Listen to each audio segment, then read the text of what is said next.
Sir, dengue पता करने के लिए कौन सी जांच होती है और डेंगू में प्लेटलेट काउंट अधिकतर करके कम क्यों हो जाते हैं? अच्छा सवाल है हमारी सीनियर सिस्टर का कि डेंगू में प्लेटलेट कम क्यों होते हैं, किन जांचों से पता लगे कि डेंगू है कि नहीं है। तो डेंगू में प्रायः 3 जांचों को या 4 जांचों को हम लोग कराते हैं। पहला है NS1 फॉर डेंगू, बोलिए NS1 फॉर दूसरा IgM for dengue, IgM IgG for dengue IgG for और प्लेटलेट काउंट। और अब हम समझते हैं कि NS1 क्या होता है। तो NS1 IgM IgG में मेन डिफरेंस होता है कि ये डेंगू के इन्फेक्शन की स्टेज को बताती हैं और हर अलग अलग स्टेज में अलग अलग जांच पॉजिटिव आती है। सबसे पहले कौन सी जांच पॉजिटिव होती है? सबसे पहले NS1 पॉजिटिव होता है। तो NS1 क्या है? ये एक वायरल प्रोटीन है from the early stages of the infection. जैसे ही हमको डेंगू का इन्फेक्शन आएगा मच्छर के काटने से, अर्लीस्ट स्टेज में सबसे पहले NS1 ब्लड में अगर हम कराएंगे तो पॉजिटिव आ जाएगा। ये क्यों इंपॉर्टेंट होता है? क्योंकि ये बहुत ही अर्ली अपीयर हो जाता है और पहले दिन से लेकर 90 दिन तक बुखार आने के NS1 की जांच ब्लड में पॉजिटिव आती है।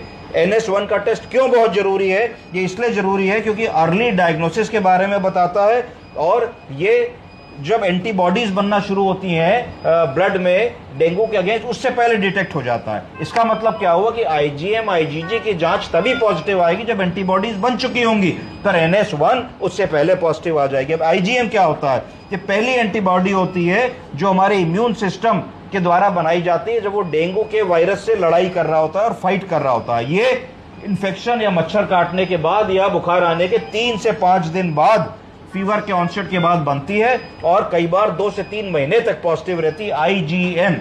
IgM से क्या पता लगता है? तो IgM अगर पॉजिटिव किसी को आ रहा है तो इसका मतलब है कि उसको रीसेंट डेंगू का इन्फेक्शन हुआ है, करंट डेंगू का इन्फेक्शन हुआ है। और IgM पहली एंटीबॉडी होती है जो NS1 के बाद आती है। तो अगर आप बिल्कुल नया मरीज आएगा जो इसको डेंगू हुआ होगा, पहले दिन उसका NS1 पॉजिटिव आ सकता है, उसके बाद आप 3 दिन बाद कराओगे तो NS1 भी पॉजिटिव रहेगा और साथ में उसका IgM भी पॉजिटिव हो जाएगा। अब बारी आती IgG क्या होता है, क्यों IgG कराते हैं? तो जो IgG एंटीबॉडी होती है ये लॉन्ग टर्म इम्यूनिटी जो है हमारी बॉडी की, तो antibodies that provide long term immunity. तो इसका मतलब है कि अपीयर होती है अराउंड 2nd वीक से, 15 दिन बाद से ये एंटीबॉडी होती है और ये कई बार शरीर में पूरे जीवन चलती रहती है। तो अगर आप किसी को NS1 IgM और IgG कराते हैं और सिर्फ IgG पॉजिटिव आता है तो इसका मतलब ये है कि उसको डेंगू इस समय नहीं है, कभी हुआ होगा, इसलिए IgG पॉजिटिव आया प्राइमरी डेंगू में।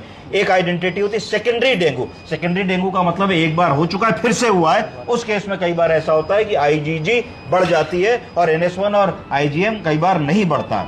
तो ये बात हो गई। अब बारी आई कि प्लेटलेट डेंगू में क्यों कम हो जाते हैं। तो प्लेटलेट डेंगू में इसलिए कम हो जाते हैं क्योंकि जो डेंगू फीवर का वायरस है वो इन्फेक्ट करता है बोन मैरो को, और जब बोन मैरो को इन्फेक्ट करता है तो प्लेटलेट के प्रोडक्शन को स्लो कर देता है। 3 चीजें होती है। पहला, रिड्यूस्ड प्रोडक्शन। रिड्यूस्ड प्रोडक्शन का मतलब है कि डेंगू वायरस बोन मैरो को इन्फेक्ट करता है जहां प्लेटलेट बनते हैं, और प्लेटलेट जब बनने की जगह को इन्फेक्ट करता है तो बोन मैरो सप्रेशन हो जाता है। बोन मैरो सप्रेशन होता है तो फ्यूअर प्लेटलेट्स बनते हैं। इसका मतलब है कि रोज 1 लाख प्लेटलेट मर रहे हैं, बन 60,000 रहे, 40,000 रहे, तो रोज 50-60,000 की डेफिशिएंसी है। तो 4-5-6 दिन बाद प्लेटलेट काउंट पहले 2 लाख होता है, फिर 1.5 लाख होता है, फिर 1 लाख होता है, फिर 80,000 रह जाता है, किसी किसी 20-25-30,000 रह जाता है। तो एक कारण ये हो गया। दूसरा कारण इंक्रीज्ड डिस्ट्रक्शन। इसका क्या मतलब है कि जब पर्सन को डेंगू का इन्फेक्शन आया तो पर्सन का इम्यून सिस्टम एक्टिव हुआ।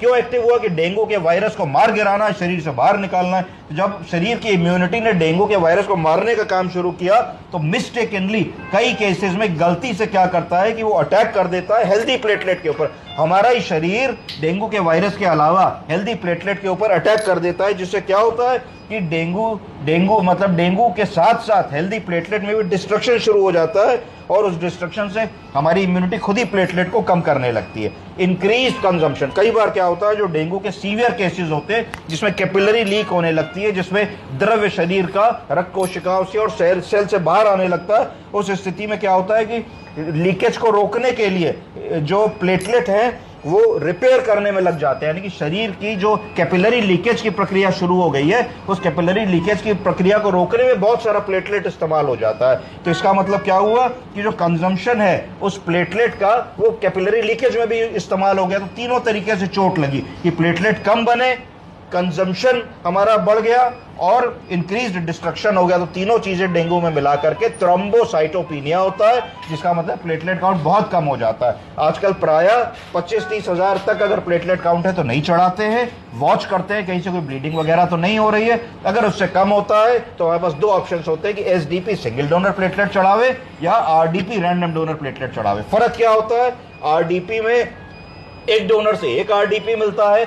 एक आरडीपी में लगभग ऐसा समझा जाता है कि 5 से 7 हजार प्लेटलेट तक बढ़ सकते हैं और हर आरडीपी के लिए एक डोनर की आवश्यकता पड़ती है। एसडीपी को सिंगल डोनर प्लेटलेट कहते हैं। उसमें एक ही व्यक्ति का, जिसका ग्रुप सेम होता है, उसके एक शरीर के अंग से ब्लड लेते हैं, ब्लड वेसल से वो एक मशीन में जाता है, मशीन उससे सिर्फ प्लेटलेट निकालती है और बाकी प्लेटलेट निकले हुए ब्लड को वापस दूसरे अंग से शरीर में वेसल से अंदर चला जाता है, तो कोई वॉल्यूम लॉस नहीं होता। तो इसको सिंगल डोनर प्लेटलेट कहते हैं। एक सिंगल डोनर प्लेटलेट के बैग में लगभग 50 से 70 हजार प्लेटलेट तक एक बार में मिल जाते हैं और सिंगल डोनर का एक्सपोजर होता है। इसलिए अगर ऐसे केसेस में सिंगल डोनर प्लेटलेट प्रेफर किया जाता है। समझ गए आप लोग? जी सर।